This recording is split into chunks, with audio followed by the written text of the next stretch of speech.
Amigos, ¿cómo están? Qué gusto saludarlos en un programa más de Dilemas por Altavoz MX con figuras importantes del sector político, pero también importantes en el sector empresarial. Hoy hablamos particularmente del sector empresarial. Estamos con Francisco Cervantes, el presidente del Consejo Coordinador Empresarial, a quien agradecemos que nos tome la comunicación. ¿Cómo está? Hola, muy bien, gracias a Dios. Gracias por este espacio. Te aprovecho de saludar a tu auditorio, a ti y a todo tu equipo. Platicar, pues, de un panorama generalizado desde el lado empresarial, cómo va el país para el sector empresarial, sobre todo después de la pandemia, cómo ha sido este tiempo para el sector empresarial. Pues fíjate que el tema de la pandemia pues fue algo inesperado, que a nivel global nos agarró con los dedos en la puerta, sobre todo ese paro, el paro total de la industria y de todo en general, hasta las escuelas, todo menos los hospitales.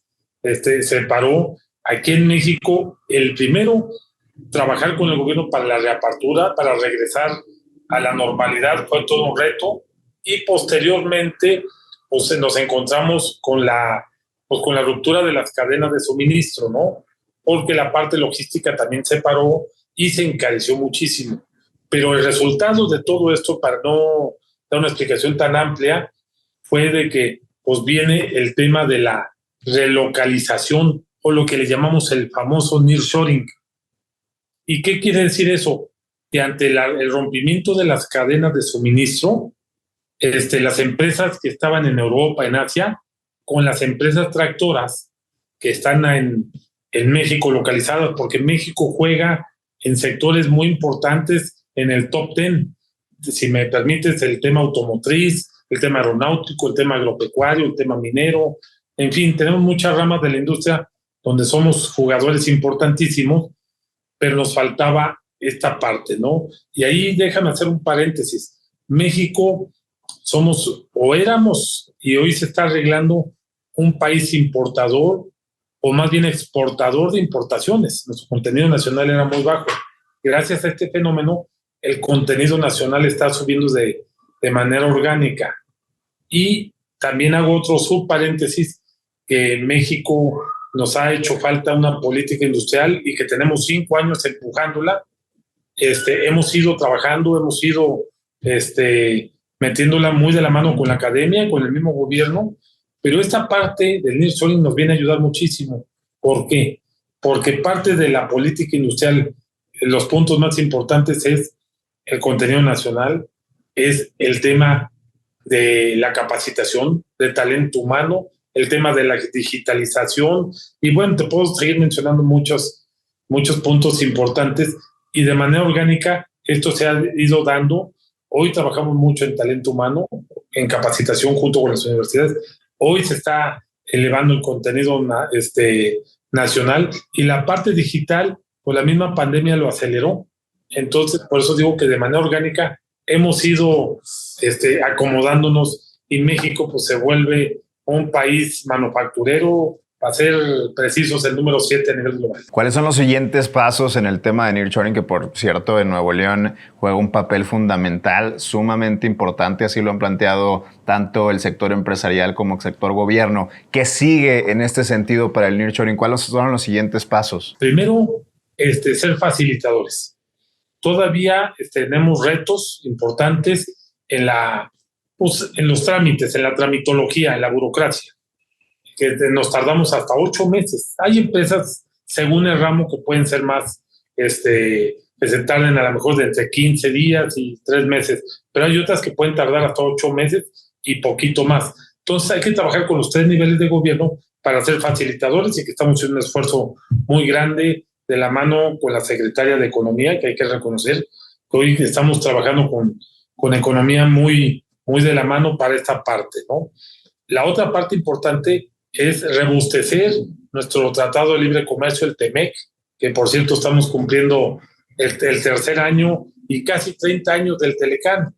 Recordarás, entonces acabamos de tener una reunión muy importante del TEMEC con la parte de gobierno de comercio de Canadá, con la Casa Blanca que representa a Catherine Tai, y con México, aquí en México con Raquel Buenrostro.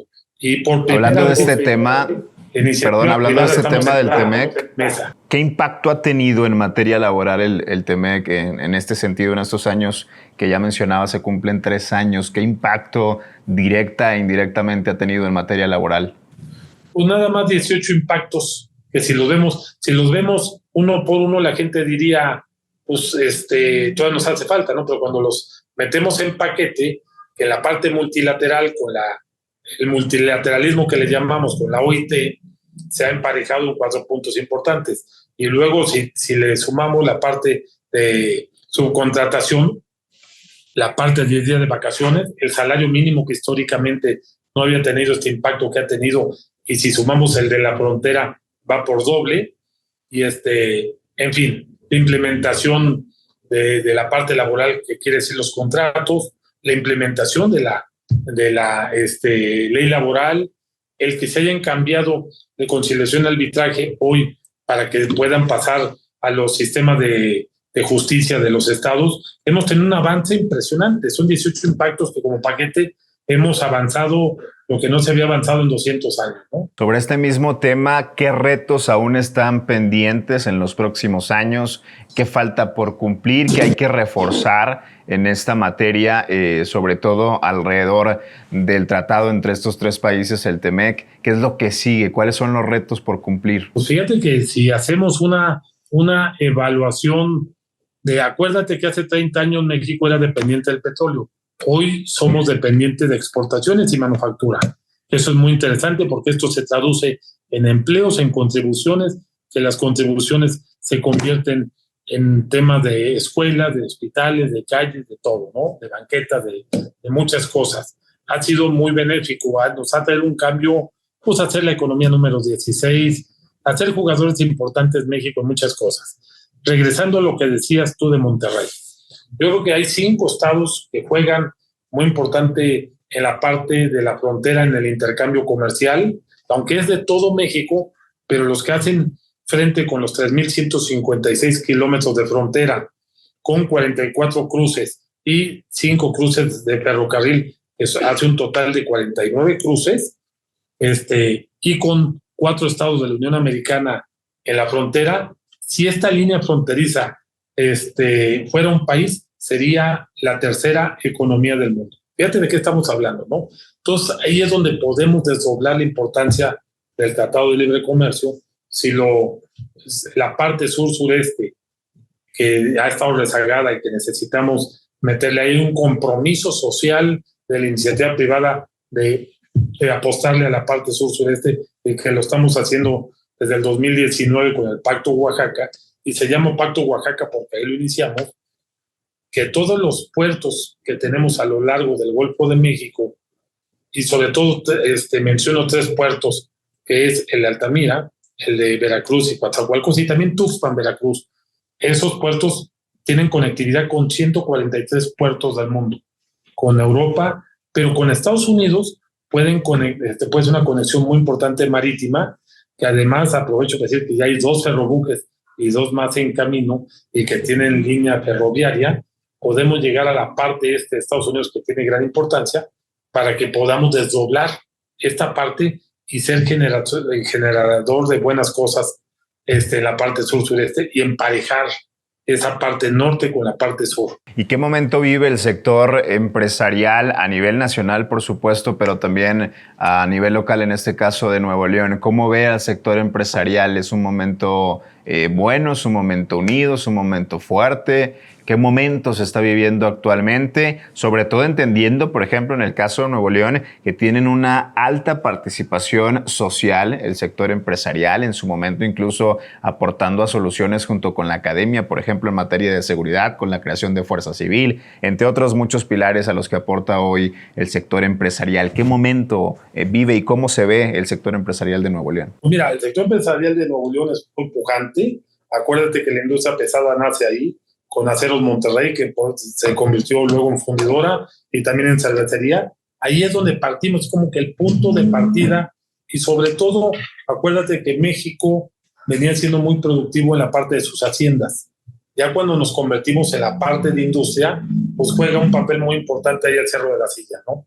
Pero yo diría todos los estados tienen su aportación, tienen su carisma, tienen su cultura y su gente, y todos somos un solo México que aportamos, y todos tenemos un pedacito de compromiso, de responsabilidad hacia todo lo que hemos construido hasta hoy, ¿no? Hoy México somos un jugador muy importante global, y también ahí déjame decirte que la parte laboral, la fuerza laboral de México es de presumirse, es muy competitiva y es parte del atractivo de las inversiones, ¿eh? Junto con la parte de energía, muy puntual con el tema de gas natural, que en Europa está arriba de los $30 el millón del BTU, que es la métrica, y en México lo tenemos abajo de los $6, ¿no? Entonces hay muchas cosas que juegan para que México sea atractivo, y lo digo como México, sí, Nuevo León es un jugador importante, pero diría todo México tiene su aportación, cada estado, cada ciudad tiene lo suyo. Y para concluir, los pilares importantes que debe tomar en cuenta el sector empresarial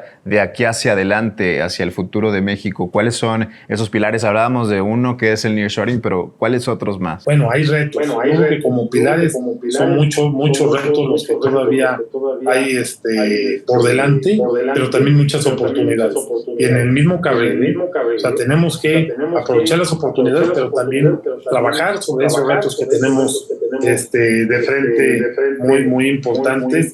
La digitalización es un tema que va avanzando, que la pandemia la aceleró de manera importante, pero también tenemos que apostarle a que la parte laboral, la capacitación, podamos alinearla en esa ruta que le llamamos nosotros Industria 4.0, que ya está convirtiendo en Industria 5.0, ¿no? Esto va muy rápido, son conversiones que estamos viviendo a nivel global, y México las está, sobre todo por el ritmo que traemos, pues la estamos viviendo día con día, ¿no?